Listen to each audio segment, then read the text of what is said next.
आज हम एक नया मोटिवेशनल वीडियो प्रस्तुत कर रहे हैं दोस्तों। जो टेम्पल रश मंदिर दर्शन में जो भागम भाग मची हुई है आज की तारीख में, उसके बारे में बात करेंगे। मंदिर का दर्शन करना एक बहुत ही आध्यात्मिक और बहुत ही गहराई से महसूस करने वाली एक परंपरा और एक मंदिर के दर्शन का सिस्टम है। जबकि आज की तारीख में लोग भागते दौड़ते, हफ्ते भर की छुट्टी है, 10 जगह दर्शन करके आ गए।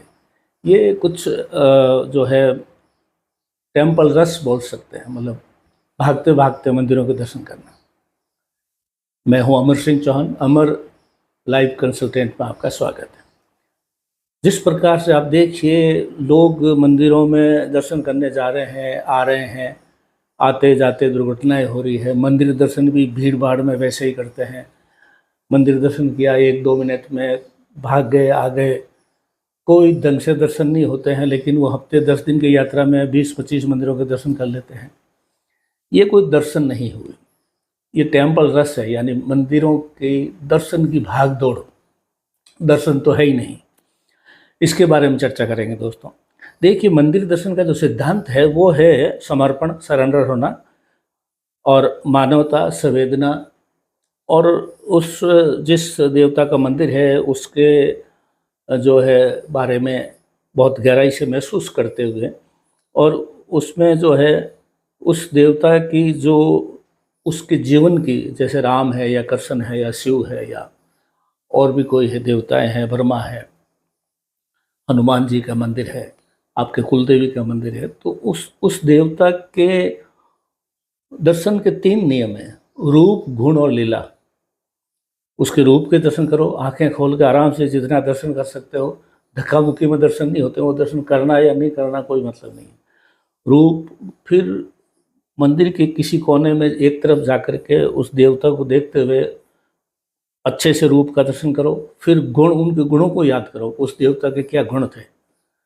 और फिर लीला, यानी उन्होंने मनुष्य रूप में आकर के क्या लीलाएं की और उससे हमें क्या सीख मिलती है।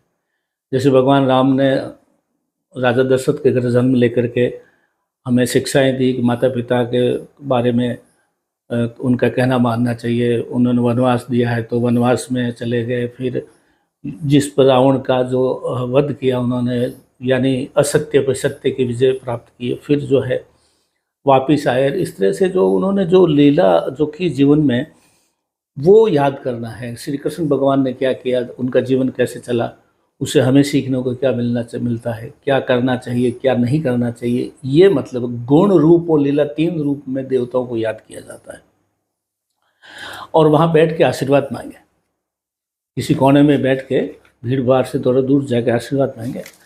वहाँ पे आराम से अच्छे से दर्शन करने के बाद में आपको वहाँ मंदिर की ऊर्जा मिलती है। उस ऊर्जा को ग्रहण करें, उस ऊर्जा को महसूस करें। उस ऊर्जा से आपके शरीर, मन और मस्तिष्क में क्या परिवर्तन हो रहा है उसको भी एहसास करें, महसूस करें। फिर बाहर जाए, मंदिर के बाहर जाके मंदिर की सीढ़ियों पे भी 1-2-3 मिनट बैठने की परंपरा है। ऐसा नहीं कि भाग के दूसरे मंदिर की तरफ चले गए।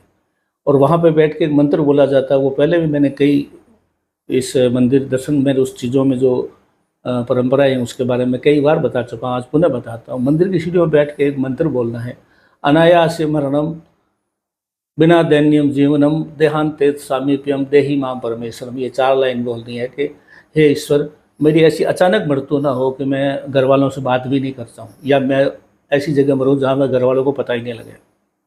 अनायास न मरणम बिना दैन्यम जीवनम, दीनहीन अवस्था में भी मेरी मृत्यु ना हो, यानी चारपाई खाट पे पड़ा पड़ा इतना दुख पाके मरूँ और घर वाले भी परेशान हो जाए कि भाई ये मर जाए तो ये चले जाएँ तो सुधर जाएँ।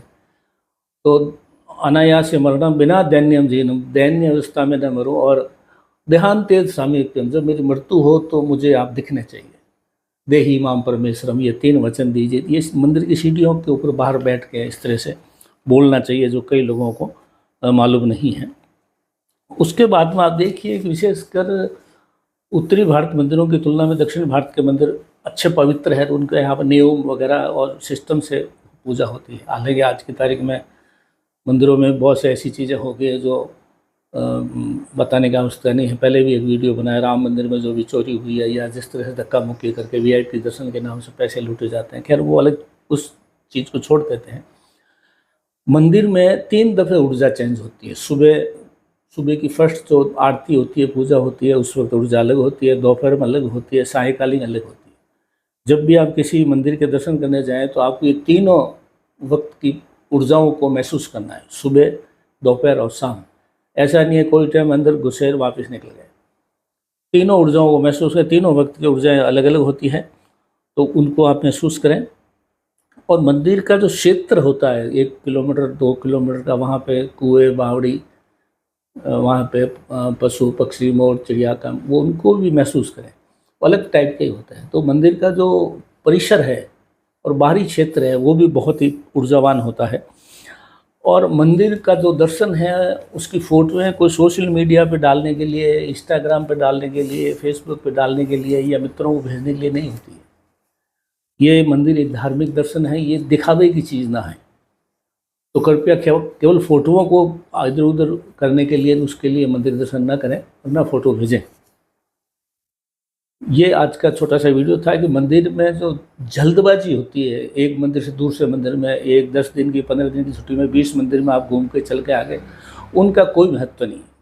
मंदिर दर्शन का परंपरा है, ध्यान से, सिद्धांत से, नियमों से, उसके अनुकूल करें। अगर ज़्यादा भीड़ भाड़ हो तो मत जाइए। मैं तो इतना कहता हूँ कि आपको अपने घर की कुल देवी की पूजा करनी चाहिए और कहीं नहीं जाना चाहिए। अगर मुझे मेरी अगर बात कुछ है तो एक ही बात है, खाली अपने कुल देवी की पूजा करो, उसमें सब कुछ है। मंदिरों में, किसी मंदिर में भागने की ज़रूरत नहीं है, आप कहीं जाने की ज़रूरत नहीं। कुल देवी की वहाँ जड़ है आपकी।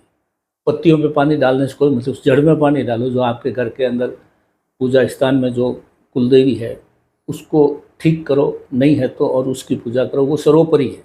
बाकी कोई मंदिर, चाहे आप जो है केदारनाथ जाइए या अमरनाथ जाइए या किसी भी नाथ जाइए, लेकिन कुलदेवी को नाथ मत कीजिए। आप वहाँ जा रहे हैं, कुलदेवी है, बाकी सब फालतू की बातें हैं। तो खैर, आज हमने मंदिरों के दर्शन करने की परंपरा को निभाने की बात की है। भाग दौड़ से मंदिर, टेम्पल रश जिसको बोलते हैं, वो न करें। शांति से जाएं, ऊर्जाएं लेके आएँ और अच्छा सा महसूस करें। आज का हमारे लाइव कंसल्टेंट में इतना ही। धन्यवाद।